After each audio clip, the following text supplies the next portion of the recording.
Good morning, everyone, and welcome to Not Church. I have a bit of a self-introduction today, but before I introduce myself to those who don't know me, I'm going to say hello to Jim and Carmen out there on the West Coast, Jim, California, Carmen in Texas, and Beth, good morning, in Oregon. Thanks for welcoming me back. It's good to be back. So today, the mystical golden rule. And that word mystical is important. The mystical golden rule, wisdom, 18 common religions have in common. So peace and welcome to Not Church. No doctrine, no dogma, no bravo Sierra. I'm Peter Panagore. Little self-introduction here. A mystical experiencer with a master's in mysticism from Yale and contemplation. I should restate that and read what I have in front of me. A mystical experiencer with a Yale master's in mysticism and contemplation, 40 years of Kriya yoga and centering silence practice, and a two-time near-death experiencer. Ex-liberal pastor, non-believer. I know that I'm known by the knower with a capital K, the ineffable, omniscient, the ineffable, omniscient. I learned who and what I am, where I'm from, and to whom I belong, and to where I'm going in the afterlife. I can't unknow it. This understanding leads me along the path of unknowing. Hence my lifelong practice of silencing my egoic thoughts or my false self, as Thomas Keating called it. I served New England United Church of Christ communities for almost 20 years before I came out of the NDE closet and became a devotional storyteller during the daily news broadcast just before the weather on WCSH 6 TV and WLBZ 2 TV, now known as News Center Maine in the United States, reaching about 80,000 loyal viewers every 2 minutes every day, for 2 minutes every day, with hope and inspiration. My audience was literally everybody. I heard positivity and encouragement from Wiccans, Christians, Jews, Muslims, Buddhists, Baha'is, yogis, meditators, atheists, agnostics, conservative, moderates, liberals, evangelicals, Catholics, teachers, truck drivers, scientists, custodians, carpenters, shipbuilders, lobstermen, executives, and so many more over my 15 years of broadcasting on TV, FM, and AM. And if I was talking like this on my tape on Friday when I was recording, my crew would have been like, start over, Peter, start over. My audience was everyone of every age, from shut-ins to 2-year-olds. Now, why every demographic? My answer is that the light itself exists inside of every human being.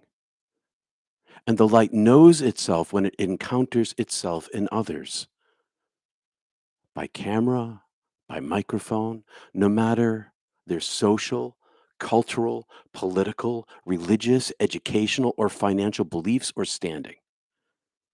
The light doesn't really care what your background is or what you really believe. As long as the light lives inside you, that is what matters. The light unites us and makes us one. It takes one heart to know another heart. The light knows itself. Today, the mystical golden rule. Wisdom 18 common religions have in common. This will surprise you. It surprised me. First, let's dive inside ourselves to polish our inner lens.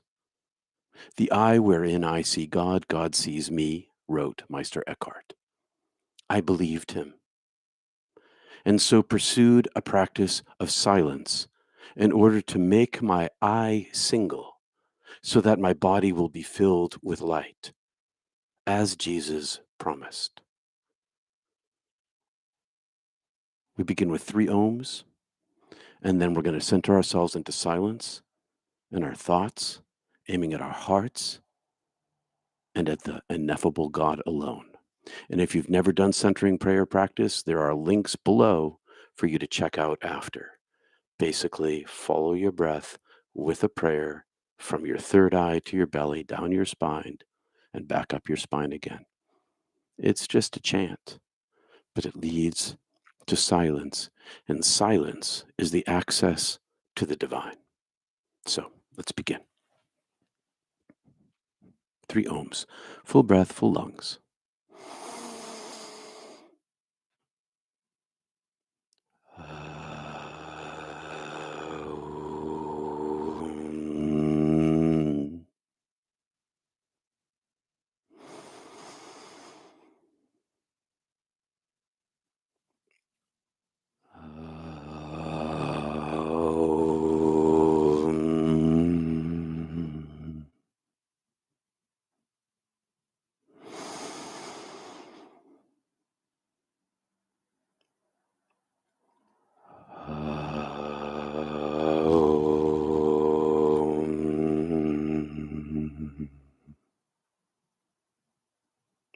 Centering prayer.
And now, the mystical golden rule. Wisdom 18 common religions have in common. Journalist and author of 10 books, Germany Kent, wrote, and I read this by chance this week. When dealing with toxic people, always choose distance over disrespect. Her quote reminded me of Panagore in the Yoga Sutras, where he tells us to have, quote, disregard for the wicked. Toxic people are toxic, and they are unchangeable by us. No words will change them. No actions will convince them. If people are toxic, and if those toxic people are hurting you, it's best to choose distance rather than showing disrespect. This is what Panagore was teaching us. Here, disregard is distance. In this way, you don't return wound for wound, thus karmically compounding the problem. I learned during my NDE, my first one, during my self-judgment in hell, that the wounds I gave away to others, I truly gave to myself. The wounds I gave away, I unknowingly kept. Undeservedly, I was forgiven by the overwhelming and self-evident truth of love. That's capital O, capital S, capital T, capital L, the overwhelming self-evident truth of love and mercy forgave me. The golden rule is the best of humanity, something to be lived into and lived up to. It's nearly universal in religions. And before we end today, I will quote from 18 religions, and some of them are going to surprise you, to show you the common nature of love and karma. What we do to others, we do to ourselves.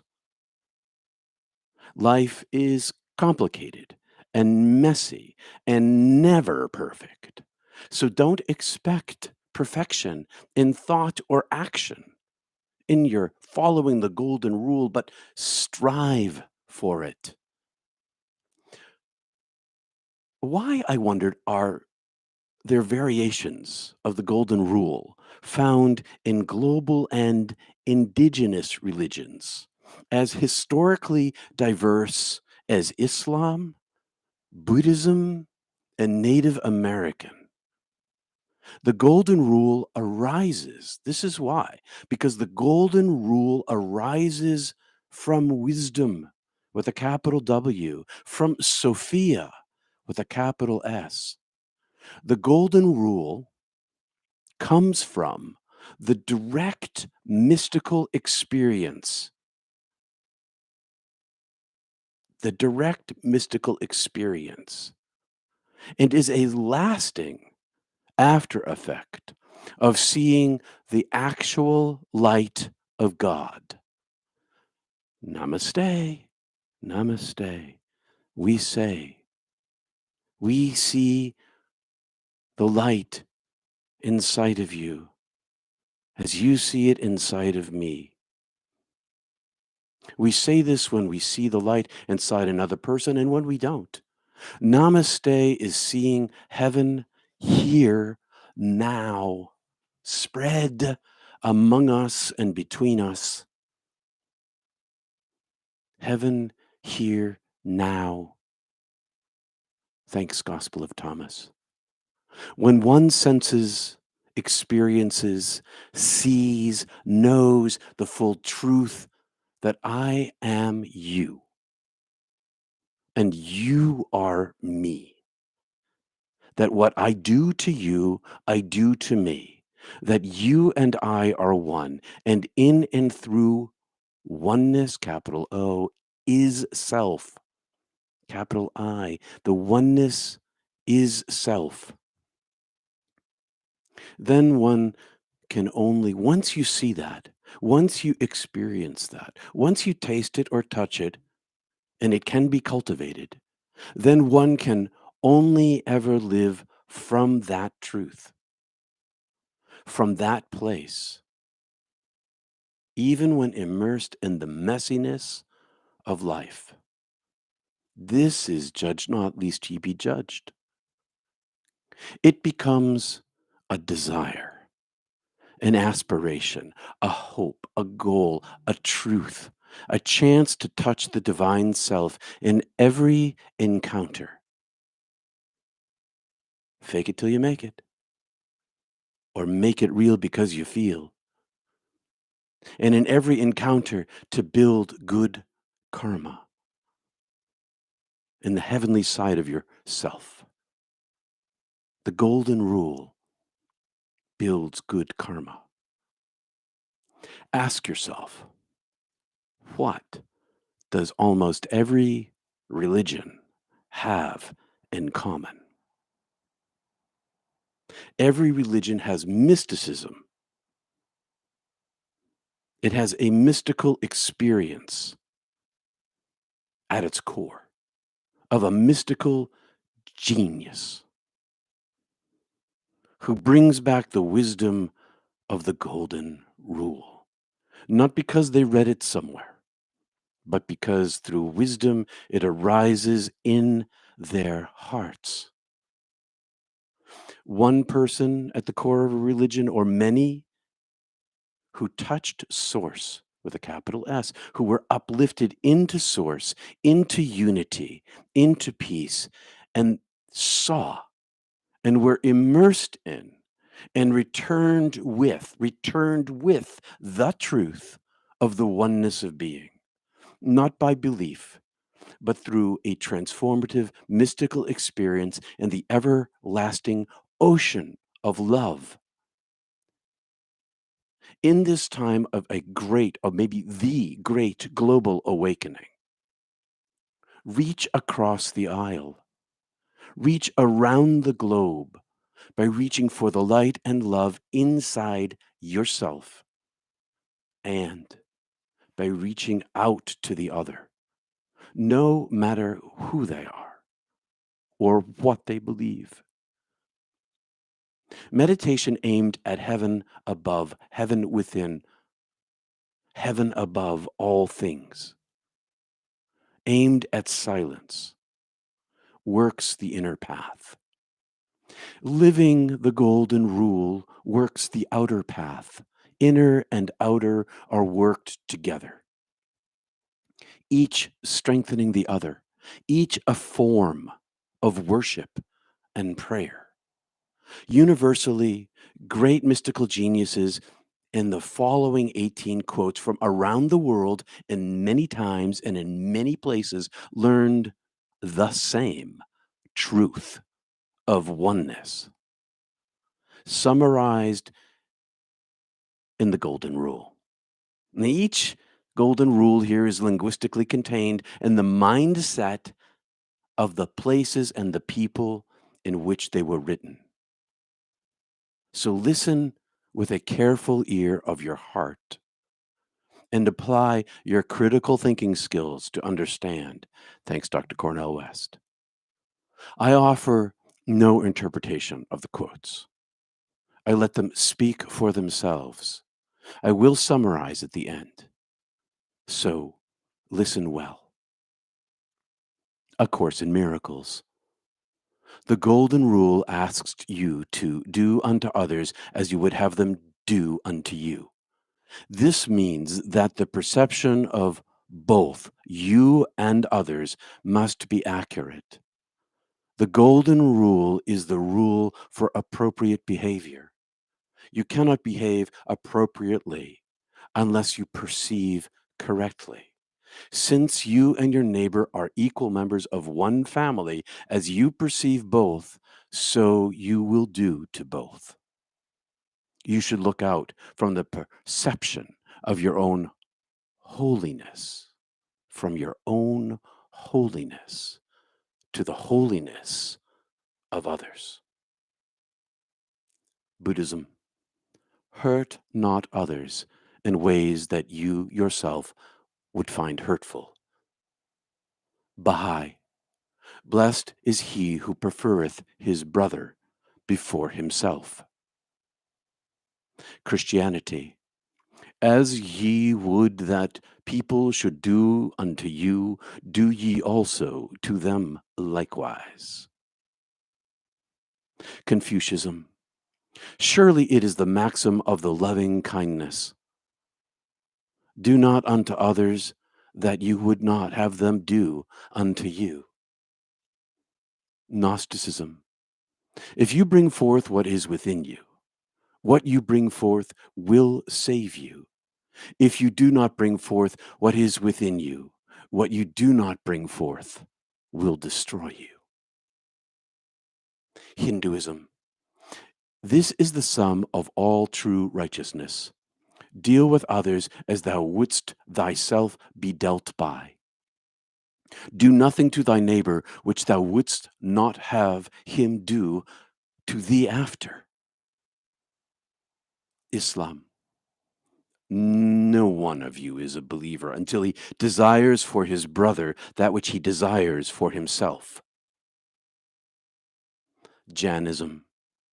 Indifferent to worldly objects, a man should wander about, treating all creatures in the world as he himself would be treated.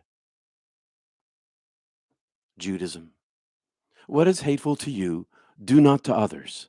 That is the entire law. All the rest is commentary. Native American.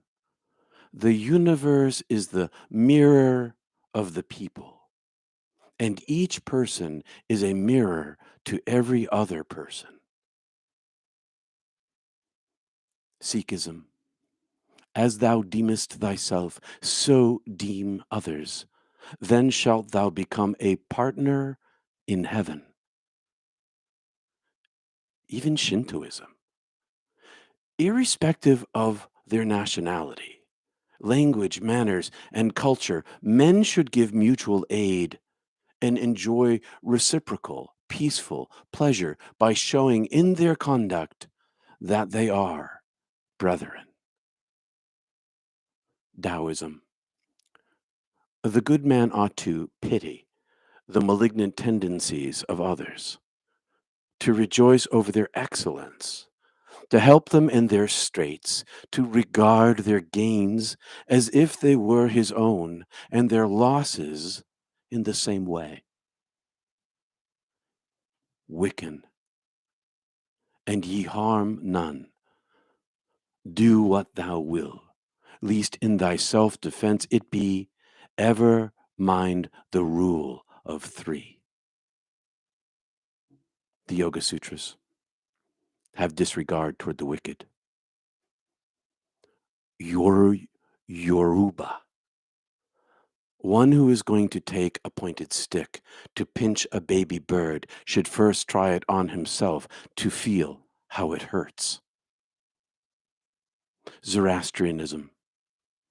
That nature only is good when it shall not do unto another whatever is not good for its own self. It is human nature to live from vengeance. That's why the law of Hammurabi came into being in the first place. An eye for an eye, a tooth for a tooth. And eventually, the negation of even that sort of violence. Because human nature is to live from vengeance. What is done to you, you do to others. If you are abused, if we are abused, we abuse. If we are wounded, we wound. In the Psalm, it says, the sins of the father pass on to the son. And we see this in the intergenerational inheritance of abuse. We see this in public, in the murderous cities filled with crime. We see this in the countryside with the same thing. We see this on the streets, from our cars, on the subway, in our municipal public meetings nationwide. We see this. People living from their wounds. Child of love. You are a child of love with a capital L. Dear child of love, dear heart, reach inside your heart and bring your interior practice into public view in your common interactions, the best you can, knowing that the person opposite you is just as broken and fallible as you. Show grace and mercy for your own brokenness by bringing love, kindness, gentleness, and mercy through living the golden rule. The golden rule arises in the heart. This is the source of morality. Morality is not an imposition of ideas. It is the golden rule that arises from the treasure of your heart. Your heart is the source of the golden rule's power in your life. The heart of the one you encounter is also a source of its power for you. Think about that. What do you think I mean by that? And if you understand me, please say so in the comments. It is your soulful nature, your higher nature, your angelic nature to aspire to the golden rule, to treat others as we wish to be treated. Beloved, if you carry light inside you, if you wish to grow your capacity for the light inside you, if you wish to see the light inside others, if you wish to see the light inside yourself, and to channel heaven here now, inside your own life, and into the world around you like a bubble in which you live, then grow your good karma, doing good works. Letter of James, good works. Good works are when we treat others as we wish to be treated, from the treasure of our hearts. I love you. I love you. I love you. That's my name. People ask me, what's my name? My name is I am beloved, and so are you. Peace. If you missed Not Church over the past couple weeks, but if it gives you inspiration, hope, healing, strength, or understanding, then please and support this not ministry of mysticism in our community. And I want to thank David and Clint and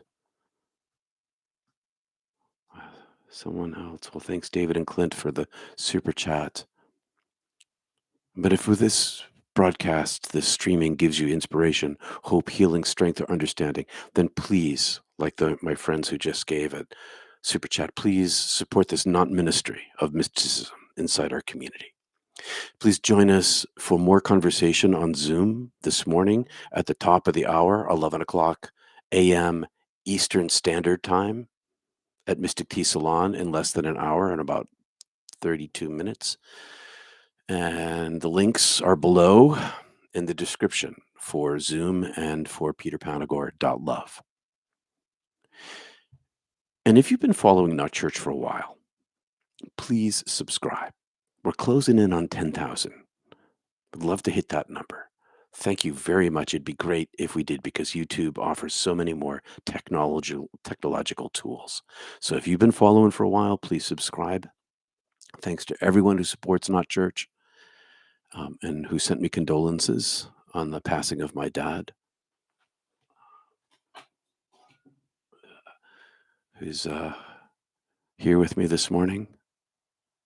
Hey, Dad, who visited me in a dream 2 nights ago. Thanks for the sending of your condolences on the passing of my dad. He is alive and well in heaven, and this I know, well, healed, and whole, for I foresaw this. I foresaw him there when I was dead. And even so, as a human being, human that I am, I do mourn. I miss him. So, peace, everybody. I'm going to take a look at the super chat, pardon me, at the chat and see what's going on over there. Take a sip of tea here, take off my glasses so I can see any comments or questions, things you want to say. Howdy, Cal Extra. Good afternoon to you. Charles Wesley, what we strengthen in another, we strengthen also in ourselves. That's wisdom. Thank you, Charles. I'm going to slide back up here and see. Let's see. Hey, Logan, Angel, Mary, Angel, Mary, Carmen, Cal Extra, hello. Kathy F, Tashi, Charles, Catlight, Sparkles. I'm so glad that you saw your dad in a dream. I'm trying to read around my teleprompter. Would you please share that with us if you want to? Sure. I see that some person's comments were deleted, and I thank you, Catherine, because I know that you are skilled at that. I don't know what was being said, but thank you. No negativity in this space. Questions are great, but no negativity, whatever that was. So anyway, yeah. So in my dream, and it was I told my wife this morning, and, there was no telecommunication that happened, maybe a little. So let me just tell you what I saw. So I was asleep, and suddenly there was my dad, and he was I have a sunroom where my plants grow, and it's got curtains, and the curtains were pulled back, big tall curtains, and, he was sort of looking out at me from the sliding glass door, and he's kinda looking over at me, and I can see his torso, and he's looking at me, and he's smiling, and he he waves at me, or I guess he communicated. I'm just trying to figure this out. I had a feeling of his well-being. That's really and he had this huge smile on his face, and he had his beard. He used to wear a beard when he was younger, a black beard, and his hair was black, and he was smiling, and he looked joyous, and he sort of I I don't think he waved with his hand, he waved with his being. His whole self smiled inside me. It's not a huge thing. On all my life, I've never been visited by anybody who's been dead other than ghosts. So my family has never come to say hello, um, that I can remember in my dreams like this. But my dad did, and I miss him. Okay, so near-death experience doesn't inoculate you against grief, but I know where he is. So I guess in that sense, I have an advantage over grief itself. Even though I'm heartbroken, and here's why. So I know I told you all he died peacefully. He did. In the last few minutes of his life, finally, with the help of morphine and hospice, and he had a peaceful few moments after my mom gave him permission to leave. But the 3 years previous to that, and the 3 weeks previous to that, and the 2 weeks previous to that, they were in misery. A long cascade of serious problems that landed him in and out of the hospital and rehab for a multitude of reasons, left him bedbound and in misery, chanting at the end of his life, God, take me home. Why am I still here? Why have you abandoned me? Like lots of patients at the end, and it was a hard sight to see in the last week of his life. And I want to thank you all for giving me a chance to go down and be where I really needed to be, with my family, with him, helping him pass. And in the very last few seconds, maybe the last minute of his life, he had peace before he left. Now, the morphine had kept him semi conscious for a while before this. He wasn't on a high dose, enough to relieve his pain. But all's well now. And he came to say hello. And it was as clear a vision of him as I've ever had, of any dream I've ever had, that was lucid and mystical. So there you have it. I'm still in mourning. And I talk about mourning. I want to be able to talk about mourning because it's one of the things we don't talk about in our culture, in the West anyway, in the United States. I'm not sure what it's like in other countries. But in the United States, we don't talk a whole lot about death, dying, grief, and mourning.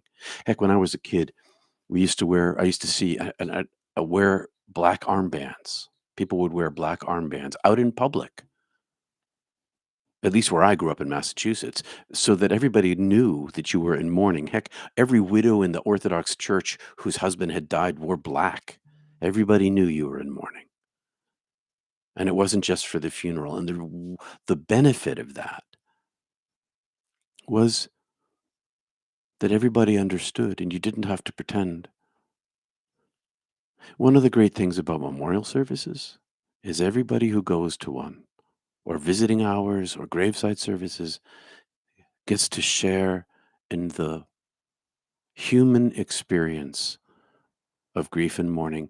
They get to mourn for all those people that they've lost in their lives as they support the one who is most wounded. And right now, that's my mom. Anyway, I'm going to skip back to the. I'm moving my monitor a little bit. The chat over here. Oh, thanks, everybody. I see that you're. Thank you very much for your condolences and comforting words.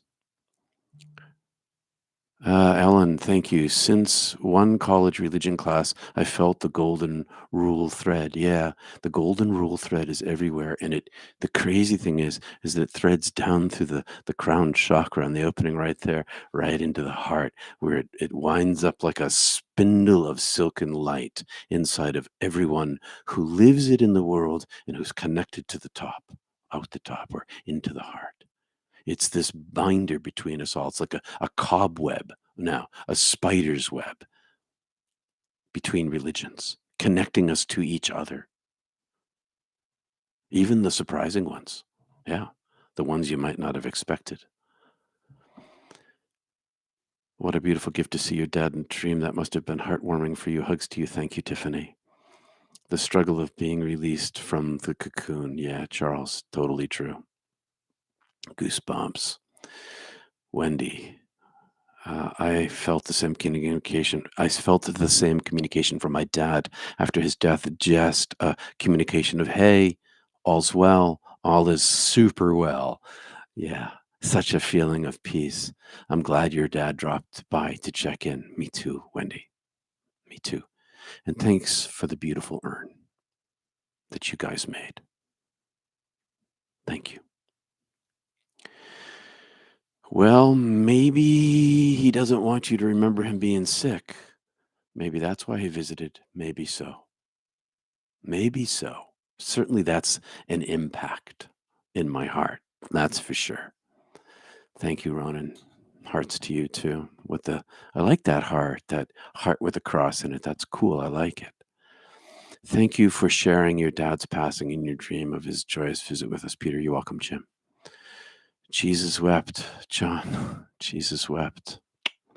He did. He wept. That's one of the great stories. That comes from the Lazarus story where he wept for loss. It's so human. That's one of the reasons why he felt pain and suffering, why he's so human, awakened, enlightened, but feeling everything we do feel. The whole range of emotions, all of it. All right, where are we? I lost my track here. His release is yours. What a beautiful experience. That's for sure, Charles. Oh my God, what a relief. What a release. Thank God his suffering's over. Last month, I had a small stroke and fractured my foot in a fall. The night of my stroke was in hospital for a while. Peter, Cal Extra. Oh my gosh. Are you recovering? Especially your stroke. I'm sorry about your foot, but I hope your stroke wasn't debilitating in any way. I'll pray for you. Light and love, healing, and peace to you, to your brain, to your foot. Bring back the black sleeve band tradition, I say, says Wendy. Yeah, I thought about it. I've been looking for black sleeve bands. I mean, it makes sense to me. No talking about death and dying worldwide, Peter Clint. Yeah, thanks, man. I thought so. I didn't know for sure, but thanks. And God bless you all over there in South Africa. Omnicron. Cheapers, creepers. Thank you. Carmen, Peter, maybe I wasn't listening well, but could you expand on bring forth what is within you? Bring forth love, non-duality, peace, all those things. When we connect, when the connection is made on the interior, it speaks for itself in the golden rule in the exterior. And how do we bring these things out? Merely by getting out of the way, merely by peeling away the layers of the onion, by dying before we die, so that when we die, we don't die. But by dying before we die, by learning the silence within, by quieting the thoughtful mind, by getting out of the way. And when we get out of the way, these things naturally, organically arise: peace, love, non-duality. And as long as we step aside, they get brought forth not only interiorly, but as they strengthen within us, as they grow space within us, as we are less inside ourselves, so that there's more of light inside ourselves, it naturally and organically pushes out from us into the world. Out of the treasure of your heart, the mouth speaks. Out of the treasure of the heart, the action is taken. That's how. Thanks for asking, Carmen. I hope that helps. E. Murray, I like to imagine we might all make a cameo in your dad's life review as lives touched by the son he raised. Well, isn't that an interesting thought? Um, yeah, wouldn't that be cool? Well, I guess it's already happened. So whatever happened in his life review is well, because it's in timelessness, so it's sort of always going on. Isn't that a weird thing to think about? But in terms of time, that's kind of cool to think about. Thanks. My Susan. My. Hi, Susan. I'm not sure. Maybe you clicked. I do that sometimes. I click a button and the thing sends before I'm ready. Hi, Tim. The hardest part with my dad dying were unresolved issues between us. Oh yeah. Mm. So my dad took care of that for me in this surprising way. My dad was an agnostic at best. Okay. He never really believed my near death experience, but what he said at the end of his life is while he was, especially in the last 3 months when he was in rehab, he would say to me and to every one of his children every time he called, "I love you, I love you, I love you, Pete."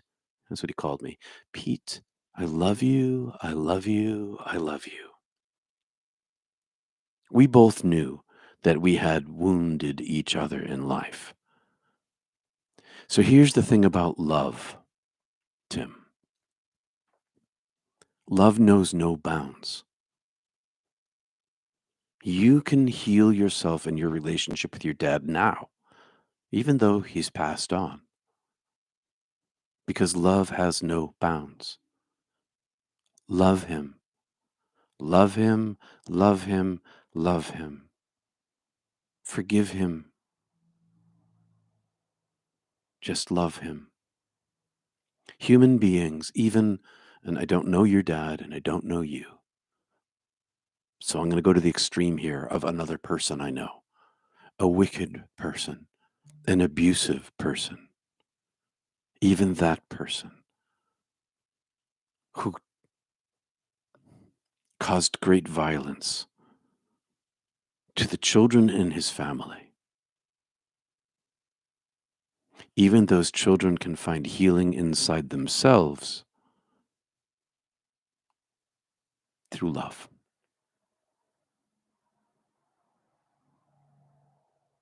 And this is where silencing the mind comes into play. Because sometimes the wound is so deep that forgiveness becomes impossible. And then we have an aid to help us.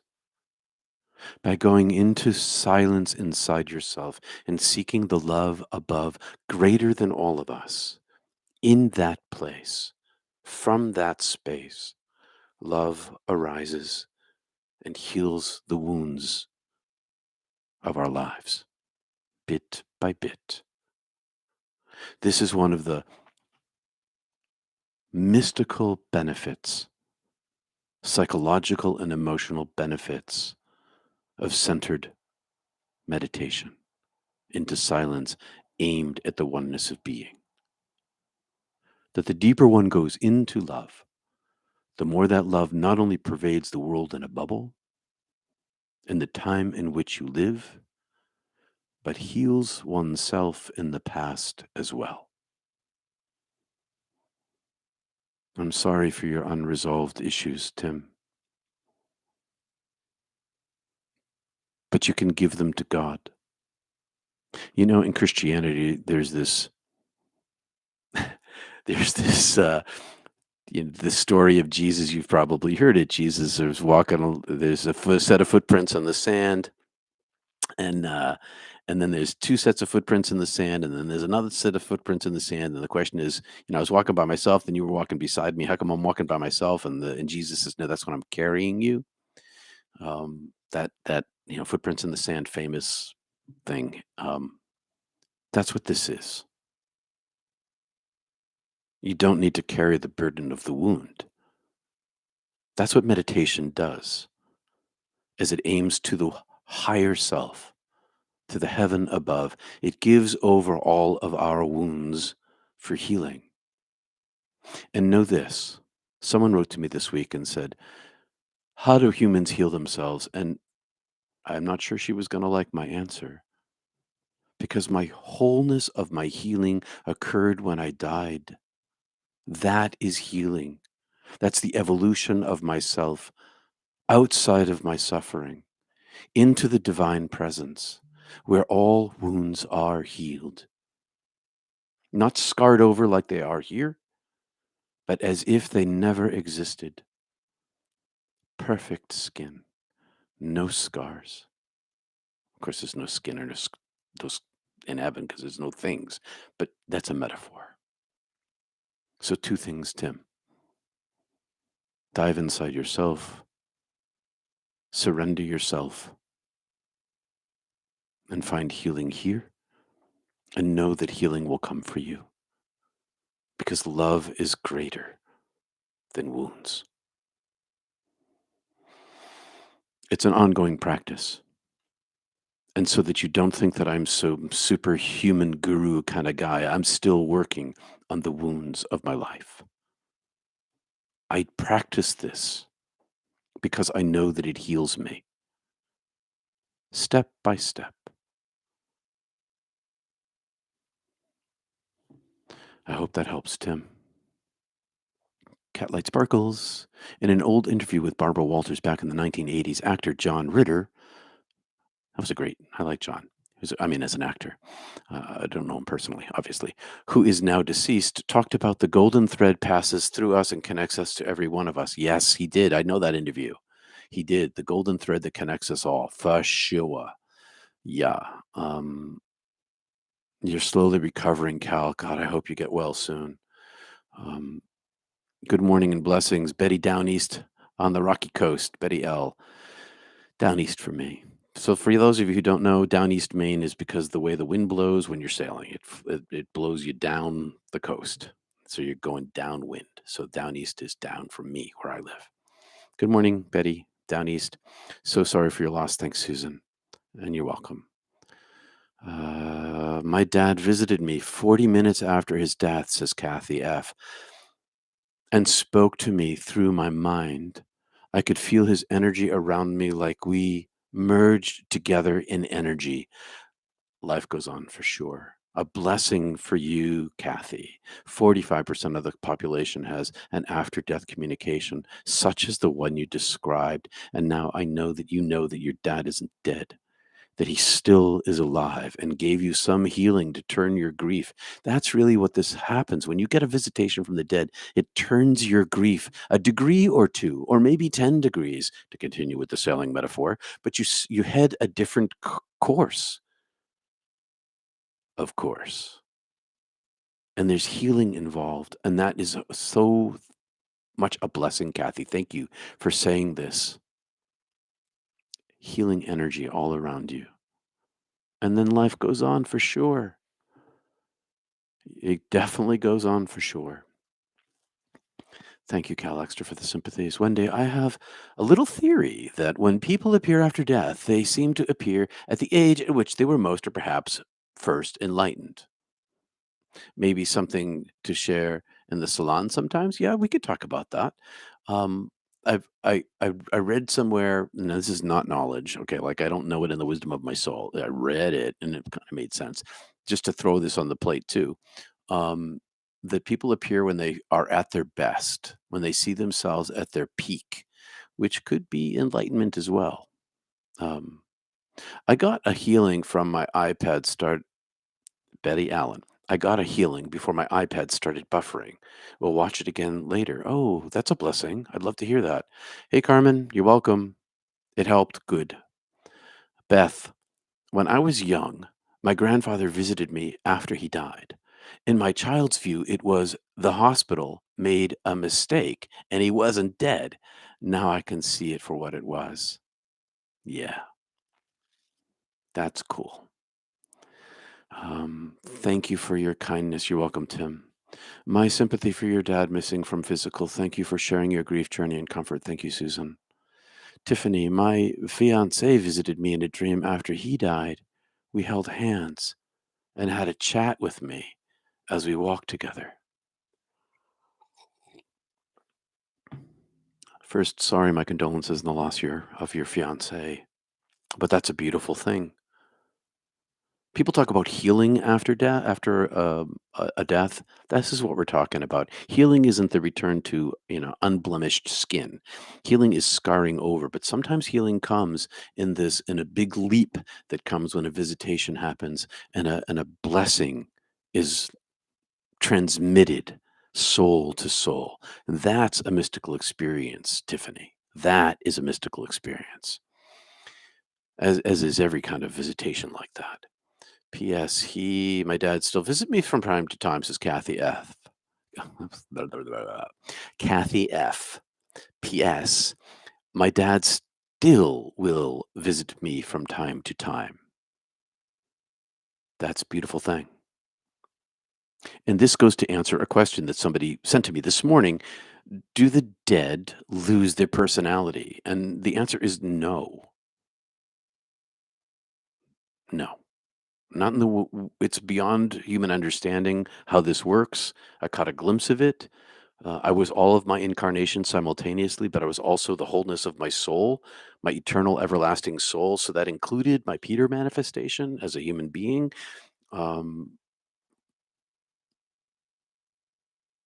so I was all of them at once, is what I'm saying. So we can maintain our human relationships after death, even though we enter back into this state of union or some gradation of the state of union when we're dead in heaven.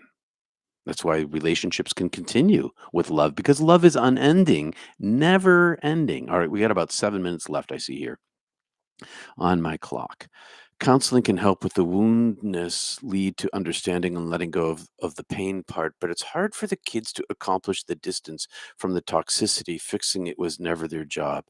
Yeah, true enough, Wanda. True enough. It's not your job to fix the toxicity of another person. And counseling definitely helps in the healing and the overcoming of the deep wounds. That's for sure. Ursa Major. You know how NDEers often report that they are met by loved ones?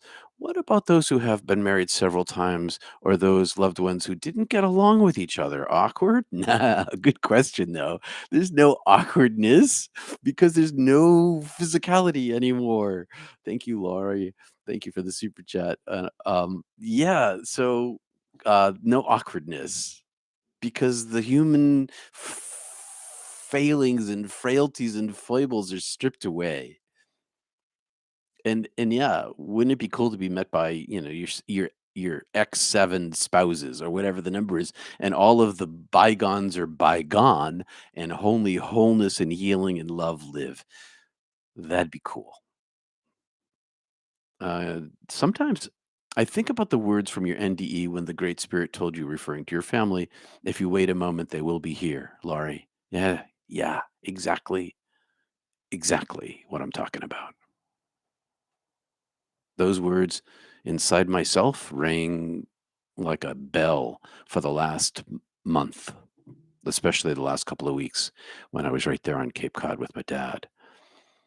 Thank you, R. David. Welcome back, Peter. Our hearts full of love extend to you and your family. Thank you, brother. So sorry for your loss. Thank you very much. Thank you very much. SOE, healing our mourning hearts. Leave a smile where a tear was forming. I've only got about 3 minutes, so I'm gonna take a quick look at the bottom here, and then I'm gonna bid you farewell and remind you to take a look in the link below for the Zoom conversation that we're gonna have at the top of the hour in only a couple of minutes. My biggest fear is not dying, but forgetting my people that I love. The story of your dad's visit helps, says Lisa. Yeah, see, there's this. It's heaven is so much different than here. You can be eternal self and soul and still have connection to humanity through sort of the lens of your former self. So when I was in a state of union, I could still see through the lens of my Peterness into my world, both in my second near death experience and in my first one, my previous world. It's like a little lens to see through, to live through. Um, so many people get greeted at death's door by people that they loved in their life and have lost for decades before. Fear not, my friends. Fear not. Love. This is why love lives and lasts, because people experience it in after death communications or while they're dying. All right, I got to go. I will see you soon. My dad used to visit in dreams and said that hospital made a mistake. I feel that we die and live many times in this particular life. We should talk about that, Amy. Come to Mystic Tea Salon. Maybe we'll talk about that. Everybody, like. Yes, thank you, Tiffany. Like. Subscribe. Catlight Sparkles, could you please expound on there are many gradations of union or oneness? Let's talk about that in Zoom, or I could talk about it later, but I can't talk about it now because I got to go. I will see you at the top of the hour. I'll start this thing up. I'm going to take a little break. I'll be right back. Peace and love, everybody. Right back on Zoom. Peace and love. And here's that word. Namaste. Peace and love. See you soon. Thanks for being here.